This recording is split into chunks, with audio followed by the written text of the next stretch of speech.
1887 December 22-ന് തമിഴ്നാട്ടിലെ ഒരു സാധാരണ കുടുംബത്തിലാണ് ശ്രീനിവാസ രാമാനുജന്റെ ജനനം. ഈറോഡായിരുന്നു ജന്മദേശം. കുട്ടിക്കാലത്തുതന്നെ കണക്കിൽ ഏറെ തൽപരനായിരുന്നു ഇദ്ദേഹം. സ്കൂൾ പഠനകാലത്തുതന്നെ മറ്റ് വിഷയങ്ങളിൽ നിന്നകന്ന് ഗണിതത്തിൽ മാത്രം ശ്രദ്ധിച്ചു. 1903 രാമാനുജന്റെ കഴിവ് തിരിച്ചറിഞ്ഞ് മദ്രാസ് സർവകലാശാല ഇദ്ദേഹത്തിന് സ്കോളർഷിപ്പ് പോലും നൽകി.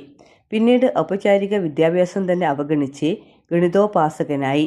ജീവിതം തന്നെ അതിന് സമർപ്പിച്ചു. കേരളം 32 വയസ്സുവരെ ജീവിച്ച ഇദ്ദേഹത്തിൻ്റെ മരണം 1920 ഏപ്രിൽ 26-ന് മദ്രാസിൽ വെച്ചായിരുന്നു. ക്ഷയരോഗബാധയായിരുന്നു മരണകാരണം. 27-ാം വയസ്സിൽ അന്തരിച്ച പ്രശസ്ത ഗണിതശാസ്ത്രജ്ഞൻ ആബേൽ, 20 വയസ്സുവരെ മാത്രം ജീവിച്ച മറ്റൊരു ഗണിതശാസ്ത്ര പ്രതിഭ ഗാൽവ എന്നിവരുടെ ശ്രേണിയിൽ രാമാനുജനും ഹ്രസ്വമായൊരു ജീവിതകാലം മാത്രമുണ്ടായതെന്ന് പറയാം.